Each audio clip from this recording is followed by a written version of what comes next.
The candle bent first. One of those stubby birthday candles from a pack of 10, leaning into the icing like it couldn't stand what was coming either. The wax ran over my thumb, hot but not enough to feel. I held that grocery store cupcake like it meant something, while the rain slammed sideways against the porch. Dad opened the front door like he was catching a cab that wasn't gonna wait. "You're grown enough. Out." That was it. No fight, no pause. Just those 5 words like a receipt for a return they'd been planning. Darla stood behind him, leaning on the doorframe with that cheap little half smile she always got when she scratched off a lotto ticket and lost. I never liked how she smiled, like she already knew something I didn't, and didn't care if I figured it out. Trent crossed his arms like he was in charge of something. "Don't drag that smell back in," he said, loud enough for the neighbor to hear. The door clicked shut before I could say a word. Lock turned. That was that. Quick note. Before we start, how's your day going, and where are you joining from? I walked. Didn't even check the weather. What was the point? Rain soaked through my hoodie in minutes, filled up my socks like bathtubs. I passed that old gas station where the windows always cracked, cut through the back lot, where the dogs bark even when you're quiet, and kept moving until the houses thinned out and the lights got stingier. First night, I figured out which shelter needed ID and which one slammed the gate at 8:30 on the dot. Second night, I learned to knock twice on the church basement door if I wanted a floor and a dry blanket. By the second week, I knew where the burrito joint tossed wrapped leftovers and how not to blink too long when cops slowed down. You stop counting days. You count places with walls that block wind. My real mom, Dana, died when I was 6 on a Sunday run to Dayton. She was singing Jack and Diane like it was opera. Next thing I knew, we were parked sideways, and someone kept asking if I could move my legs. Dad held my hand in the ER and said, "She's not coming home." After that, he stopped holding anything. Darla moved in fast. Too fast. Her frozen chicken was in the freezer before Mom's casseroles had time to thaw. She never yelled, never hit. She didn't have to. She made it clear I wasn't part of the plan. Dad sank into message boards and get-rich systems. By 12, I was watching him juggle cards and blame late fees on the weather. 17 hit on a Tuesday. Darla texted, "Come straight home, big surprise." The surprise was a dark room, a cupcake, and my clothes already bagged in black plastic. I stepped into the rain with that cupcake and no place to go. 3 weeks later, I was behind a Tim Hortons, digging through trash for a wrapped sandwich when a black SUV rolled up like it had business. The guy stepped out into the rain without flinching. "Caleb Rourke?" he asked, calm, like he knew I was. I didn't answer. He didn't flinch at the smell. "Name's Graham Ellison. I'm the executor of your great-aunt's estate. She passed. Left you everything. One condition. You have to accept it right now." He pointed at the car door. The heat inside felt like another planet. I got in. He didn't wait for a thank you. Just stood up, grabbed the laptop, and nodded toward the hallway like we had a schedule to keep, which I guess we did. I followed him out past that wall of factory photos. Women in coveralls, men frowning at clipboards. Evelyn wasn't smiling in any of them. She looked like somebody who didn't waste time waiting for approval. I liked her already. We hit a long hallway, then a staircase so clean it creaked. My room was on the second floor, right corner. Not huge, but solid. Real wood dresser, clean bed, window view of the river. Graham set a manila envelope on the desk. "It's all here," he said. "Bank accounts, contact numbers, schedule, passwords, and the binder from earlier. You'll want to finish reading it tonight." I nodded, still gripping the key like it might vanish. "You hungry?" I was, but I didn't say it. "Too late for anything good," he said. "But the pantry downstairs has soup and protein bars. No judgment." He turned to leave, then paused in the doorway. "You've got 59 hours left." Then he shut the door. I stood there a full minute, not moving, not breathing deep, just standing. Then I opened the envelope. First page, schedule. Next 2 days blocked out like a battle plan.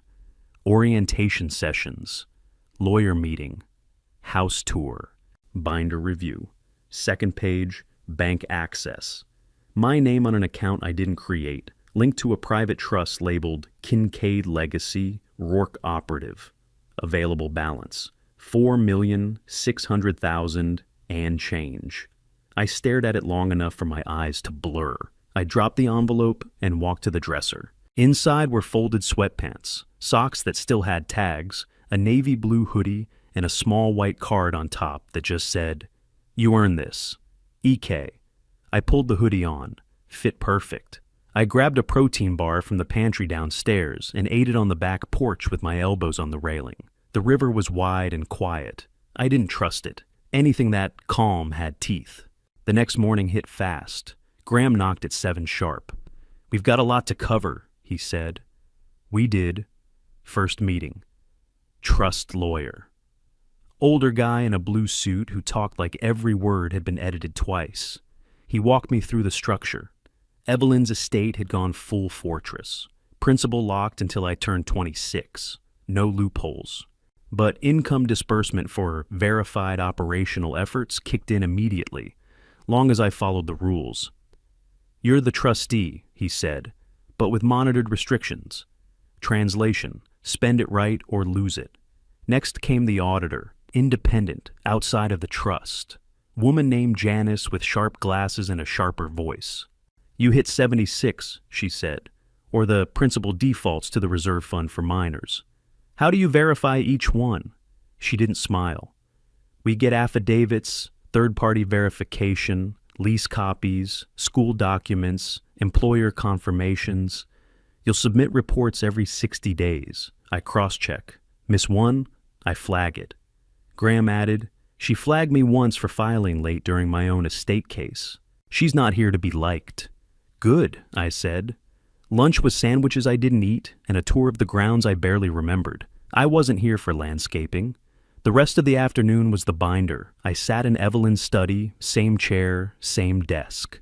Sun across the floor like a clock I couldn't read. The binder held her full will, trust paperwork, and a long letter labeled "Private Read Alone." I read it twice.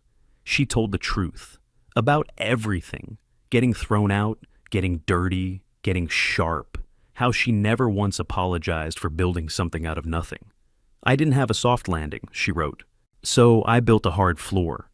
She called herself the last person anyone expected to make it, and the one who refused to wait for permission. She didn't say I was special. She said I'd been tested. That was enough. The final line, "Your job isn't to fix them. It's to open the damn door," over and over again. I set the letter down and let it sit there like it needed to breathe. That night, Graham knocked again. "Need a drive?" he asked. "Yeah." We took the sedan this time, down past the hills, over the bridge, into the city where I used to walk alleys looking for bread. He didn't ask where. I gave the address. Corner of East 9th, just off the bus line. Old 4-story brick that hadn't seen a power wash since Y2K. It had a for sale sign with a tag that said, "As is." I stepped out, walked to the front steps, and looked up at the windows. "This one," I said. "You sure?" "Yeah." Graham pulled a notebook from the glove box, flipped a page, and wrote something down. "We'll make the offer tomorrow. Cash, contingency waived." I turned back to the building and pictured beds, a kitchen that didn't smell like rot, a room where someone like me could land before the damage stuck. Then I got in the car, pulled the seatbelt, and said the words like I meant them. 76 in 6 years. Graham nodded. "You've got 57 hours left." I looked at the clock, then I said, "Let's not waste them." And we drove. I was back on the street by 7, steam rising off the river like it couldn't decide if it was water or air. House still smelled like lemon oil.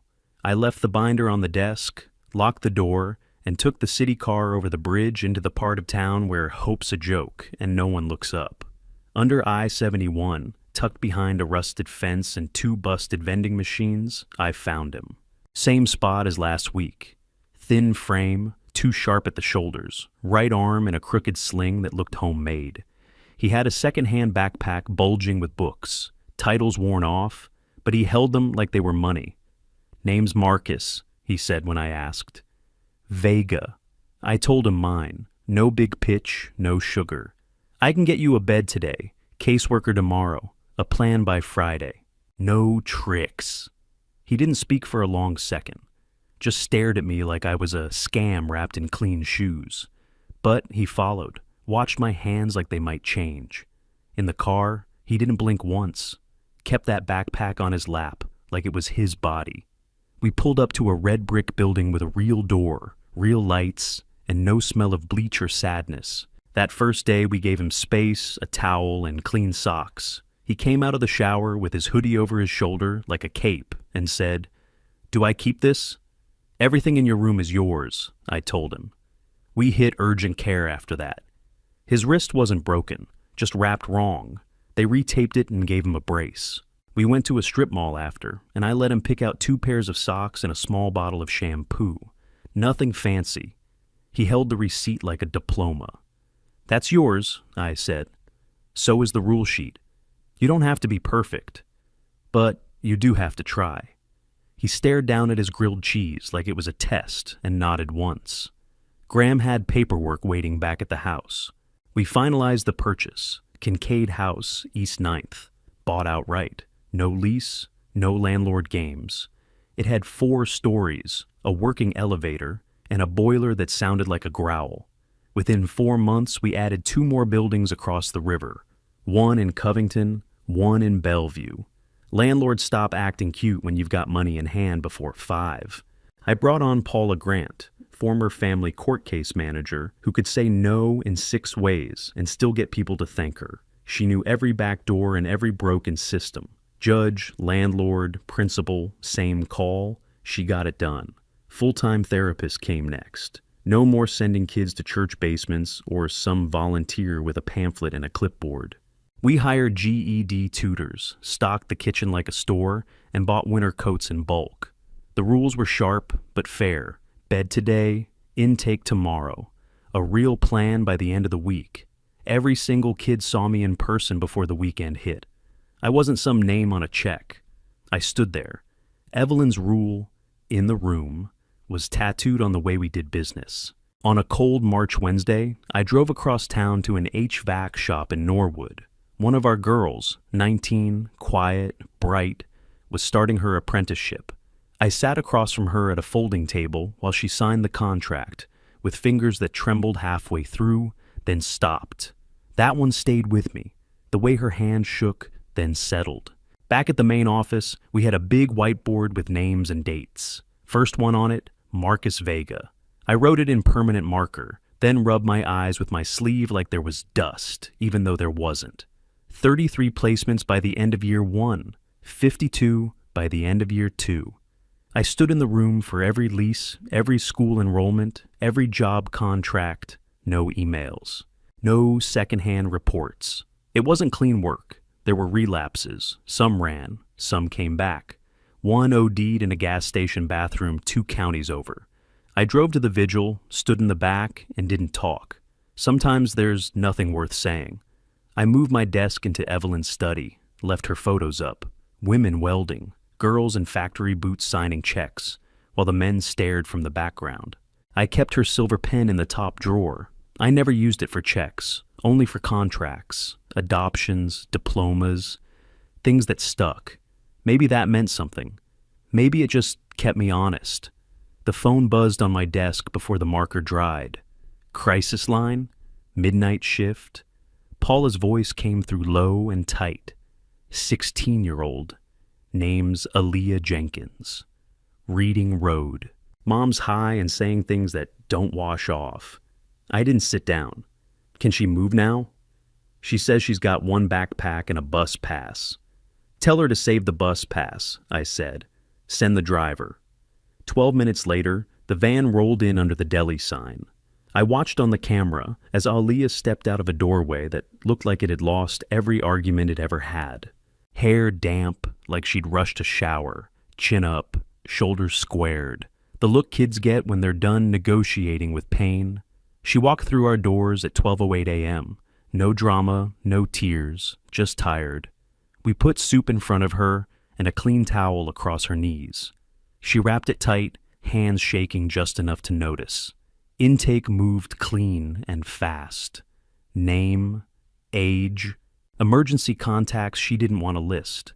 By 12:40, paperwork was done. By 12:51, she had a bed. I stood in the hallway and listened to the building settle. Pipes clicked, heat kicked on. Someone laughed 2 rooms down. That sound mattered. At 9:10 the next morning, Aaliyah sat across from her caseworker and pointed at a school on the map. "That one," she said. "They don't mess with me." "No one gets to mess with you here," the caseworker said. By 3:30, we had a spot lined up in Walnut Hills. Group home, clean, stable, real staff. I rode with her because that's what we did, show up. She picked the room with the blue comforter, ran her hand over it like she was checking if it was real. "Blue's my dad's favorite," she said, then stared at the floor like she'd broken a rule. I didn't comment. Some things are allowed to sit. Back at the main office, the whiteboard waited. 75 names already there. Dates, check marks, proof. I uncapped the marker and wrote in block letters, steady hand. Elia Jenkins, 76. The ink was still wet when Paula leaned in the doorway with a coffee. "You gonna tell him?" she asked. I didn't answer. I didn't have to. My phone buzzed at 12:19 p.m. Trust conditions satisfied. Principal restriction lifted effective immediately. The number below it didn't feel like money. It felt like pressure letting go, like something unclenched right at the base of my throat. No fireworks, no victory lap, just quiet. We didn't throw a party. We ordered groceries and filled every fridge. We paid off the second building we'd leased when the seller finally quit playing games. We hired 2 more therapists and moved the part-time tutor to full-time with benefits because she'd been doing full-time work for half pay and it wasn't right. Dad didn't call. Trent didn't either. The folders stayed where they were. Paula caught me by the copy machine later. "Be honest," she said. "Any revenge in it for you?" I shook my head. "I feel steady." Around noon, I drove back to Walnut Hills. The house smelled like fresh paint and laundry soap. Aaliyah waited by the door with her backpack at her feet, like she thought she might need to run. I set the key in her palm. "It's yours," I said, "as long as you stick with the plan." She nodded too fast, fingers closing around the metal, like it might lift away if she blinked wrong. Keys don't fix everything. They do quiet a part of your brain that's been screaming too long. That night, I climbed to the warehouse roof. City lights threw themselves into the river and came back broken. I thought about Evelyn welding seams she had to trust with her life. Thought about the 12-year-old she wrote about who split a sandwich with her when she had nothing. People think money's the hard part. It's not. The hard part's showing up and not leaving, especially when leaving would be easy. I stood there until the cold cut through my coat, then turned and went back downstairs. The road home was quiet. No playlist, no calls. Just me and the hum of the tires over pavement that hadn't been salted yet. I watched the snow smear across the windshield and thought about how many kids we'd pulled out of nights like that. Too cold, too early, and no one coming. Back at the house, I slid the plaque under a pile of folders on the hall table and headed upstairs. I didn't want to look at it. I didn't need to. 3 days later, the hospital called. Dad was gone. Medicaid paid for what they called comfort measures. Nothing aggressive, no machines, no IV bags lined up like prayers. Just a bed and a clock and whatever morphine buys at the end. Graham told me the form they used had my number listed from an old intake. Probably something Darla filled out back when people still filled things out on paper. I didn't ask where the body went. I didn't send flowers. County cremated him and logged it like they log everything, efficient and unceremonious. I signed 2 housing vouchers that afternoon and cut a stipend check for a welding apprenticeship instead. That felt like the right kind of goodbye. Darla lost the house not long after. April auction, courthouse steps. Same scene as always. Men in hats. One lady with a yellow pad. Neighbor across the street said Darla watched it all from her car with the heat running and a dog in the passenger seat she used to claim she hated. No outburst, no tears, just gone before lunch. No one's seen her since. I didn't go looking. Trent checked himself out of rehab 11 days into 30. Said he was cured. said it like a joke, and then chased that lie into Sharonville, where he lifted razor packs and frozen beef into a backpack like he was still fast enough to outrun cameras. He wasn't. 3 stores, 1 stolen stroller, 2 priors, that made it a felony. Drug court gave him a shot at diversion. He bailed on intake and got 18 months upstate, facility in London. I have his DOC number in a folder. I've never used it. We kept going. That's what we do. In March, we bought a 12-bed in Cleveland, Detroit Shoreway neighborhood. Good bones. Needed a roof and heat, but nothing we hadn't fixed before. By August, we had another house up in Dayton's Carillon district. Old Victorian cut into clean units, hardwood floors, and a basement we turned into a rec room. The trust being unrestricted now meant we didn't wait on grants. Crews got paid on time. Therapists got real salaries, not contract crumbs. Pantries got stocked like it was always the last Thursday in November. By fall, we were serving over 260 kids across 5 cities. We had a shared intake system, a real data dashboard, and a hotline that stayed staffed around the clock. We opened a tiny admin office in Toledo, signed a lease in Akron, set a winter target. Foundation started noticing, the kind of groups that talk and polish bullet points and fly in for site visits. I let Paula handle most of that. She had the right face for it. Mine's better for showing up when the fridge is broken or the plumbing's out. In November, I got invited to a gala, local philanthropy group, Emerging Leader Award. I wore the navy suit we bought for court appearances. First time I'd ever worn it without bad news hanging over me. The ballroom smelled like catered chicken and perfume that cost too much. Lights hit harder than expected. Felt like standing under a heat lamp in a meat case. Somebody got up and read numbers off a card. 276 housed, 143 diplomas, 78 trade certs. People clapped like those digits were magic. I walked up slow, took the plaque with both hands, and leaned into the mic.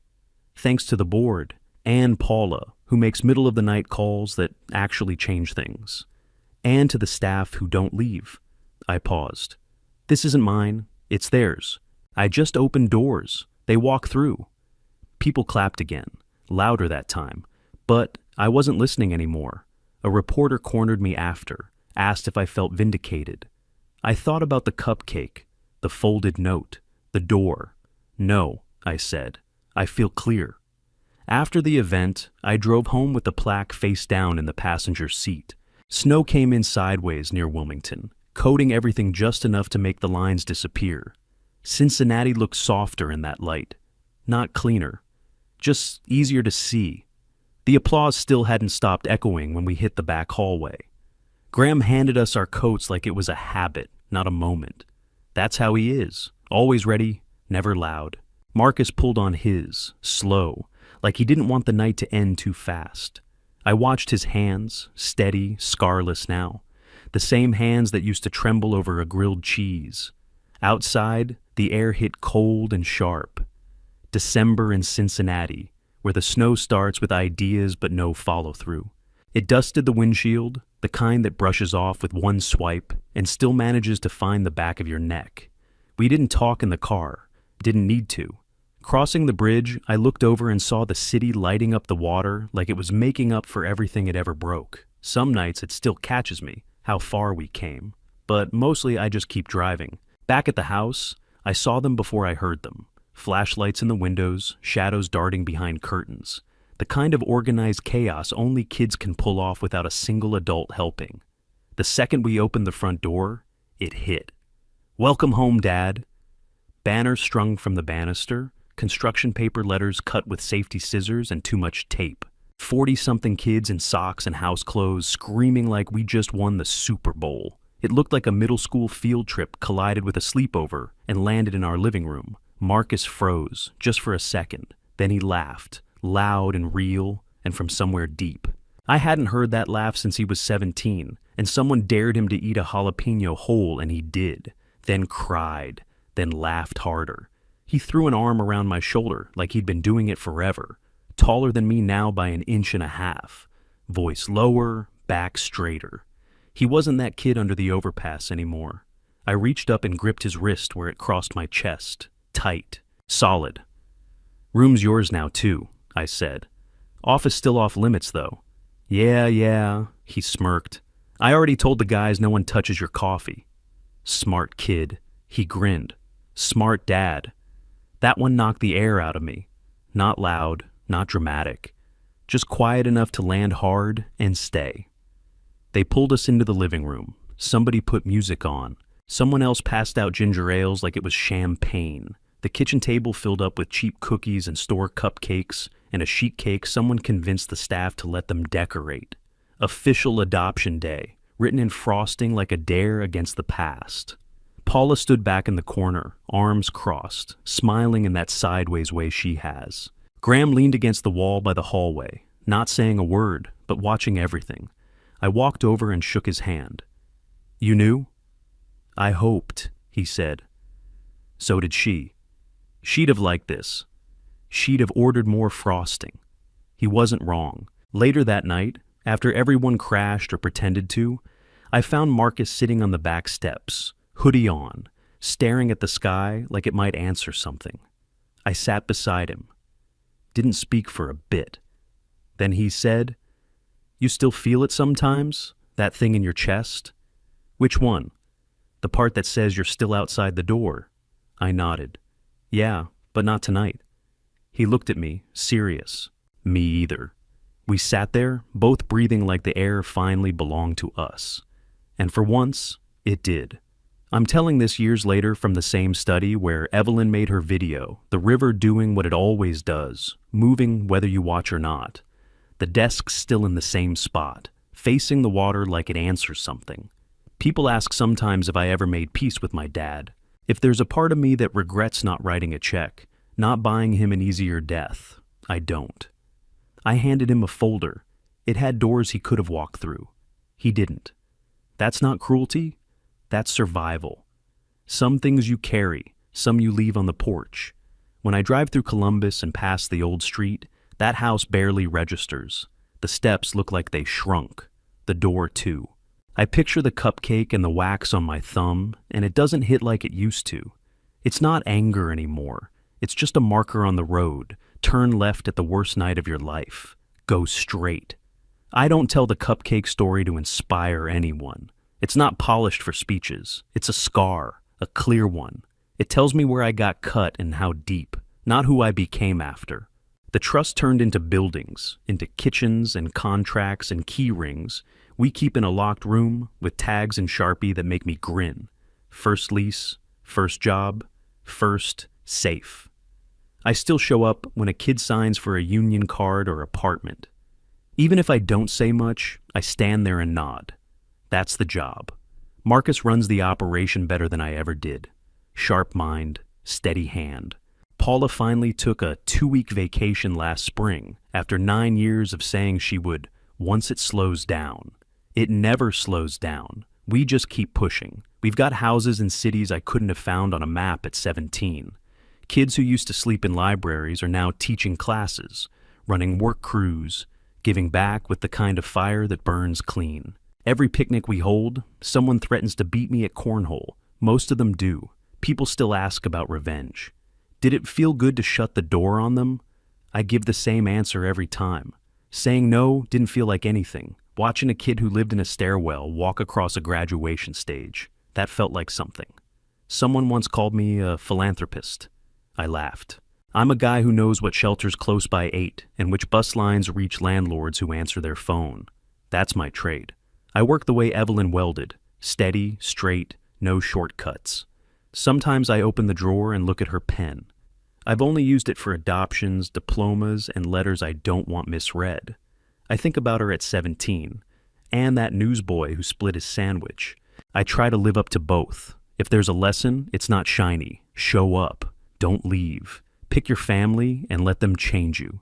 The rest takes care of itself. When Marcus texts, "You home?" and I write back, "Yeah." Doors open. That's the best line I get to say. The door's open.